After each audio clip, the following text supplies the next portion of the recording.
Basra, Iraque, é um dos frontes mais perigosos da insurgência que assola o Iraque ocupado. Balas voam de todos os lados enquanto os soldados se abrigam atrás das ruínas de um edifício. Pelas rádios, chegam instruções dos superiores, mas os soldados já estão fartos. Depois de jogar fora o rádio e verificar o equipamento, todos se preparam para fazer algo que seu sargento e seus superiores não vão gostar nada.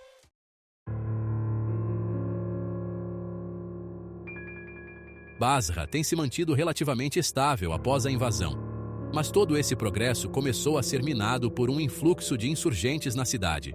A inteligência da coalizão suspeita que insurgentes e simpatizantes de terroristas tenham infiltrado as forças policiais da cidade, mas falta-lhes evidência para provar isso. O que eles mais precisam é de inteligência concreta e, ainda melhor, de alvos. Indivíduos que possam ser removidos de posições de poder e influência, como cortar um câncer de células saudáveis. Se a coalizão falhar aqui, todos os seus esforços até agora terão sido em vão. Os britânicos estão liderando a investigação sobre as forças policiais corruptas de Basra, com o MI6 e o Special Air Service encarregados de descobrir a extensão e a profundidade da corrupção em Basra. Os serviços de inteligência têm trabalhado para cultivar informantes entre a população, mas nenhum conseguiu oferecer insights sobre as atividades da força policial de Basra. Isso exigirá a presença de soldados britânicos no terreno, uma proposta extremamente perigosa.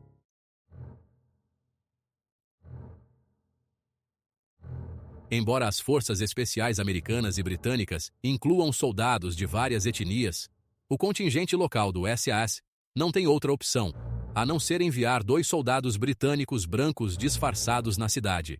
Os homens foram extensivamente treinados em técnicas de infiltração e sabem como se misturar com a população local. Eles usam roupas nativas, deixaram crescer as barbas e tingiram o cabelo de preto. Não é um disfarce perfeito e os homens ainda têm um sotaque britânico, mas sua missão é seguir um chefe de polícia iraquiano em um veículo local e anotar seus movimentos. Eles não devem se afastar muito do carro e ninguém em Basra está com vontade de fazer conversa fiada com estranhos na rua no momento. Os soldados do SAS, Campbell e Griffiths, entram na cidade em seu pequeno carro, um veículo simples que não parece fora de lugar com o restante dos veículos da cidade. O alvo é um chefe de polícia suspeito de corrupção e conluio com insurgentes, e o trabalho deles é seguir o homem e observar sua rotina, anotando seus deslocamentos. Outros ativos de inteligência seguirão essas pistas para descobrir todo o círculo social e profissional do homem, construindo um caso a favor ou contra sua inocência. É um trabalho simples, comparado a qualquer um dos outros perigosos que os guerreiros mais elitistas da Grã-Bretanha podem ser chamados para fazer. Mas ainda assim é perigoso. Há um forte sentimento anti-ocidental na cidade, alimentado por insurgentes e terroristas que têm promovido um fluxo constante de propaganda pintando as forças da coalizão como criminosos, assassinos e piores. Os civis médios não sabem o que pensar sobre as tropas da coalizão, mas sabem que a guerra entre elas e a insurgência custou muitas vidas inocentes pegas no fogo cruzado. Depois, há a velha guarda, aqueles que anteriormente desfrutavam de poder e privilégio sob o regime de Saddam. Muitos deles se esconderam quando a coalizão invadiu e trabalharam para voltar, como um câncer, a posições de poder. Não há nada que eles desejem mais do que colocar suas mãos em 2 soldados britânicos de elite. Para piorar a situação, a recente prisão de um oficial da polícia iraquiana, acreditado como corrupto, aumentou ainda mais as tensões. As forças policiais de Basra não acreditam nas acusações, gerando um ressentimento profundo entre os policiais. Apesar da ameaça, Campbell e Griffiths completam sua missão, seguindo com sucesso o chefe de polícia, enquanto ele visita vários contatos. Os homens anotaram cuidadosamente suas observações, e o caso contra o chefe de polícia está ficando cada vez mais forte.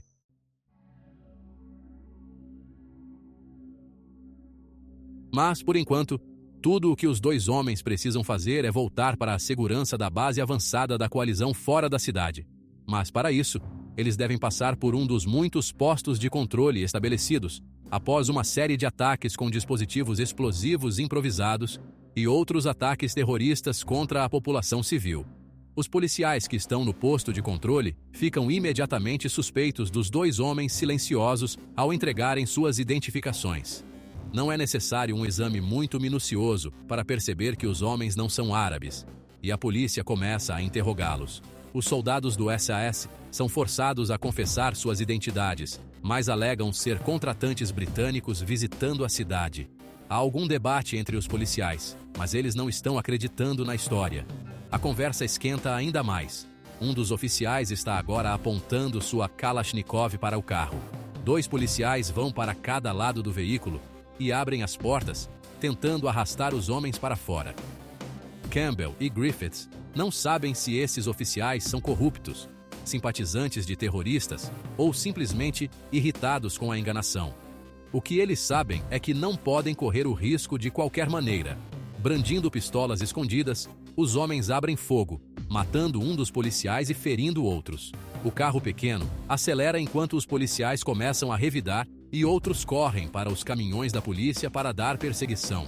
O pequeno carro não foi projetado para uma perseguição, e o tráfego intenso só está piorando a situação. O caminhão da polícia iraquiana colide com a traseira do carro, fazendo-o girar e quase capotar ao se chocar contra um muro. A perseguição termina quando Campbell e Griffiths olham de seu carro para uma parede de policiais, todos com armas apontadas para eles e gritando com raiva. Os soldados são arrastados para fora do carro e jogados na caçamba de um caminhão da polícia, sofrendo vários chutes e socos ao longo do caminho. Poucos minutos depois, os homens são levados para a delegacia de polícia de Al-Jamiat e jogados em uma cela. Os policiais furiosos começam a espancar os homens, exigindo informações deles. Agora não há dúvida de que muitos estão, de fato, coniventes com insurgentes locais, e essa suspeita logo se confirmará. Os homens do SAS foram treinados para suportar tortura e técnicas de interrogatório. Eles não dizem nada apesar das surras que sofrem. A mídia local é chamada para a delegacia, onde uma foto de Campbell e Griffiths é tirada. Uma transmissão ao vivo é feita com fotos dos homens e acusações de que eles assassinaram um policial e, portanto, seriam executados.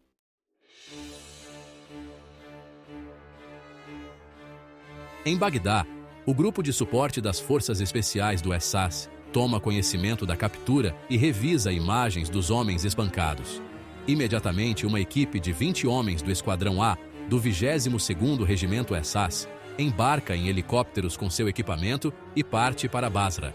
Durante o voo, outros operadores do SAS em Basra realizam sua própria vigilância e confirmam que os homens estão sendo mantidos na delegacia de Al-Jamiat. As forças americanas também tomam conhecimento da captura dos homens e, imediatamente, um drone Predator da Força Aérea dos Ismailiya é enviado para Basra. O drone paira invisível sobre a cidade, com suas poderosas câmeras e sensores infravermelhos voltados para a delegacia. Um helicóptero também se posiciona para reconhecer a prisão, enquanto planos são elaborados para resgatar os dois homens. Os poderosos sensores do drone permitem que a inteligência americana transmita o tamanho estimado e a força da guarnição policial para seus aliados britânicos, que estão montando uma equipe de resgate. Todos os envolvidos sabem que o tempo é essencial. Os homens podem ser mortos ou transferidos a qualquer momento, e uma vez perdidos para o submundo sombrio da insurgência iraquiana, é duvidoso que sejam vistos novamente.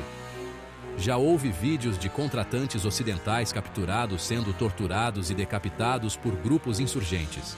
A humilhação para o Ocidente de ter 2 de seus melhores soldados torturados e executados seria uma grande vitória de propaganda para os insurgentes.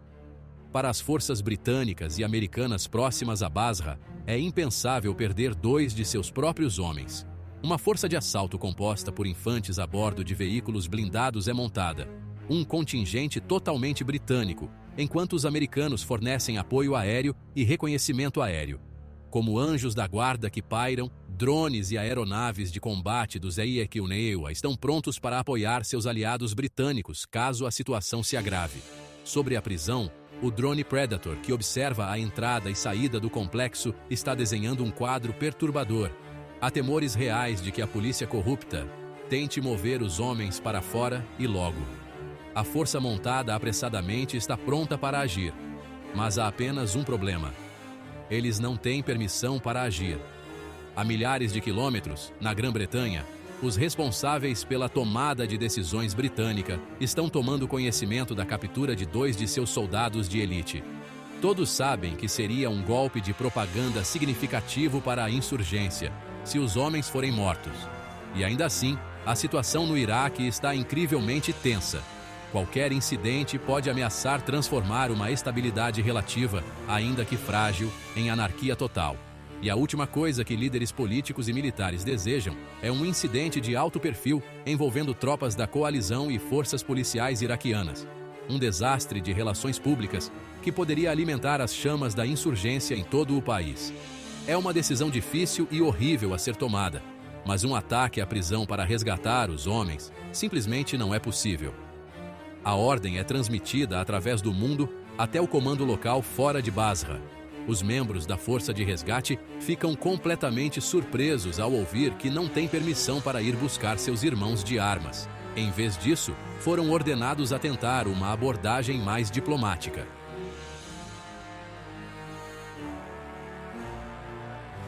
Dois oficiais britânicos entrarão na prisão com um ultimato exigindo a liberação dos homens. Espera-se que a presença de uma força britânica fortemente armada do lado de fora da delegacia-prisão convença o chefe de polícia local. No entanto, enquanto o comboio entra em Basra, já há sinais de que as coisas estão indo de mal a pior.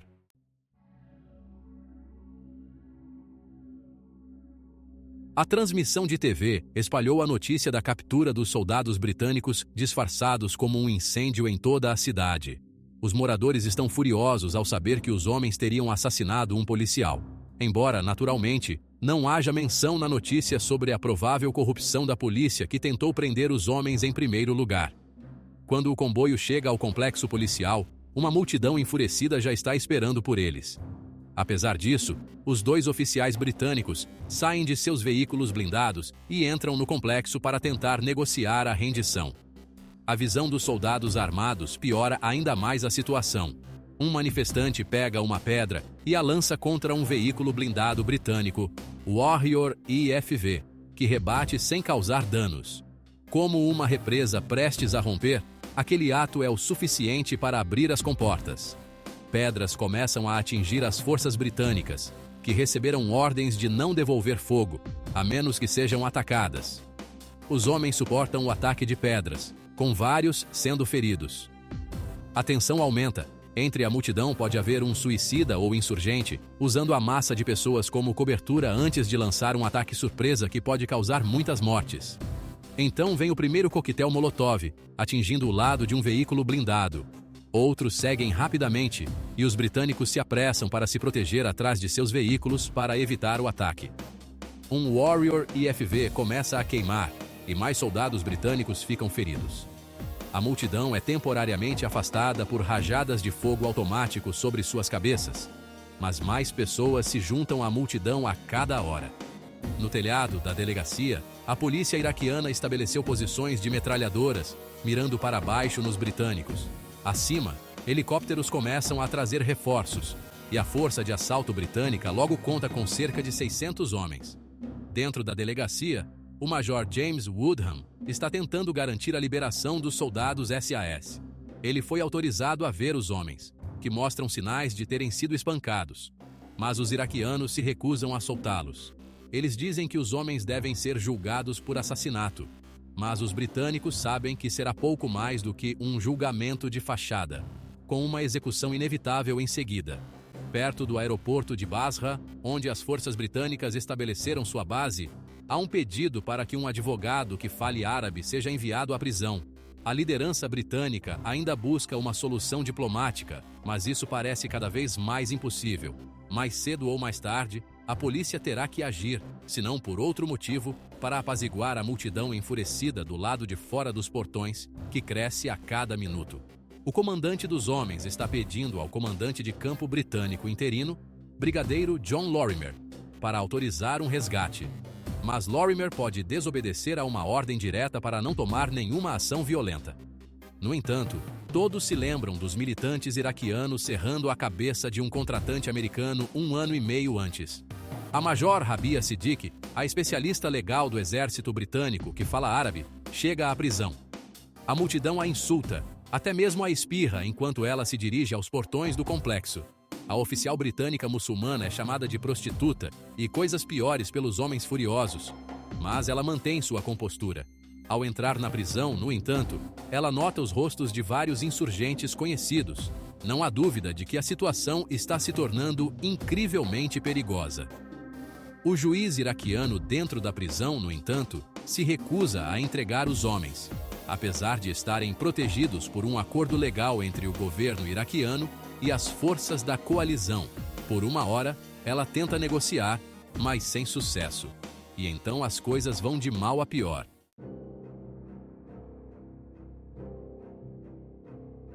Vários coquetéis Molotov são lançados contra os britânicos, que respondem abrindo fogo contra os atiradores de Molotov.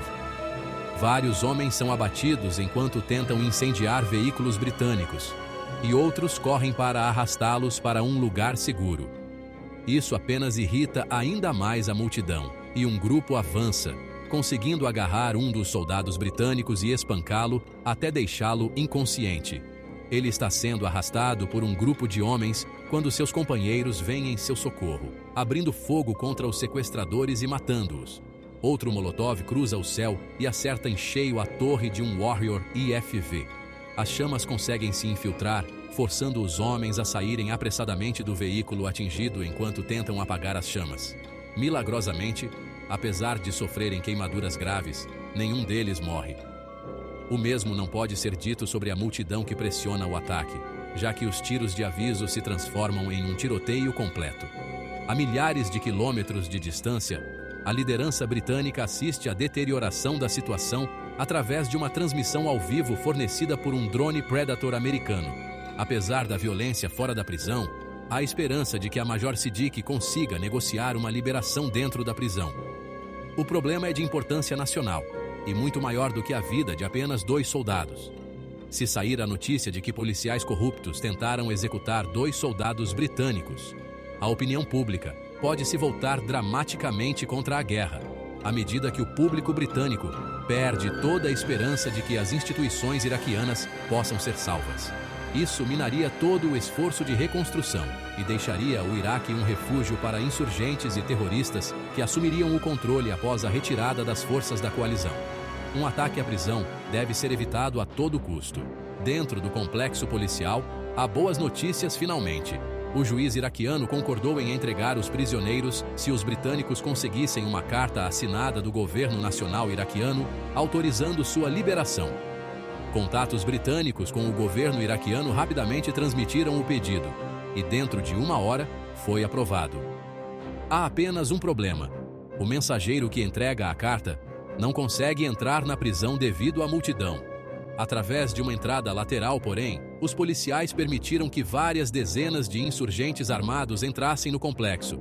O Predator que vigia captura o ato, enviando sinais de alerta por toda a cadeia de comando americana e britânica.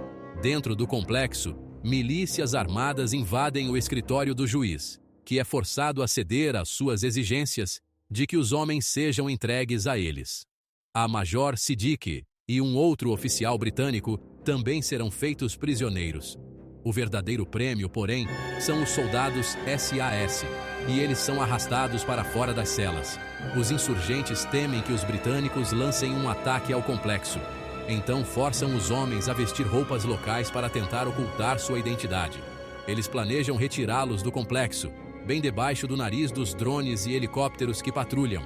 Mas Griffiths e Campbell sabem que, se forem arrastados, a próxima vez que o mundo os verá será em um vídeo de sua tortura e execução divulgado pela internet.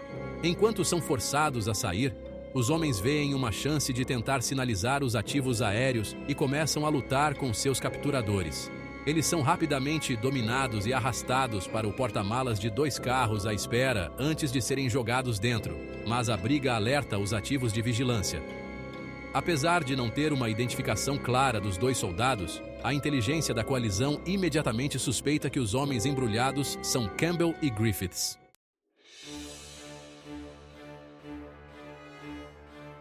Um drone Predator e um helicóptero Lynx seguem os veículos até uma casa próxima.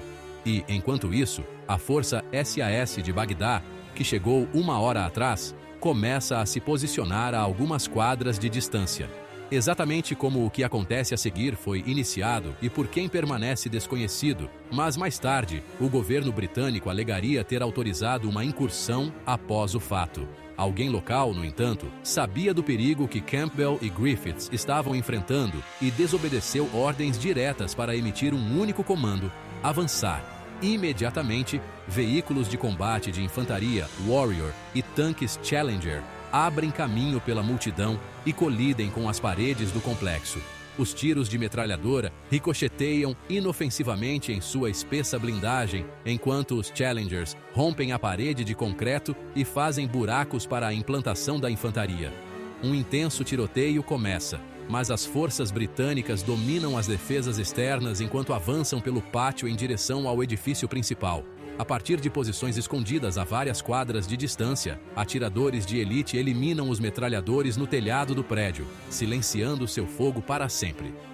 A violência repentina desencoraja a multidão de avançar, embora vários militantes se separem e tentem atacar os britânicos em ataque. O fogo de canhão e metralhadora dos veículos de combate Warrior despedaça os homens muito antes que eles cheguem às paredes externas. Dentro do prédio principal, soldados britânicos vasculham sala por sala, eliminando qualquer pessoa que não se renda imediatamente. No entanto, o ataque à estação é uma manobra para enganar os insurgentes na casa-alvo, criando uma falsa sensação de segurança. Aliviados por os britânicos não terem percebido que seus homens não estavam mais na estação policial, os insurgentes se congratulam e começam a fazer planos para os cativos. Suas chamadas telefônicas são interceptadas pela inteligência de sinais eletrônicos da coalizão, que rapidamente descobre que o grupo se identifica como Hezbollah iraquiano. De repente, janelas em 2 lados da casa são quebradas e granadas de atordoamento são jogadas dentro. Com um estrondo ensurdecedor, as granadas explodem enquanto a força de ataque SAS quebra 2 portas para entrar na casa. Eles se movem com precisão bem treinada, e o ataque devastador à casa é uma demonstração esmagadora de força.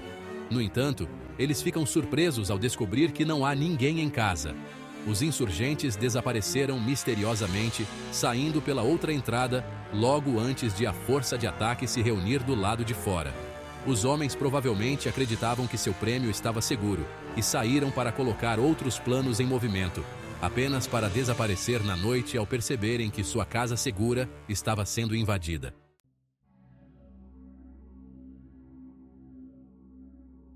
Dentro de um banheiro trancado na casa agora vazia, Campbell e Griffiths são encontrados vendados e algemados.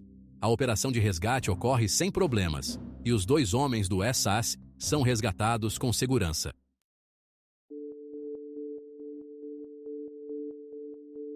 No entanto, o incidente provoca indignação entre as tropas, que acreditam que a liderança militar britânica traiu os homens.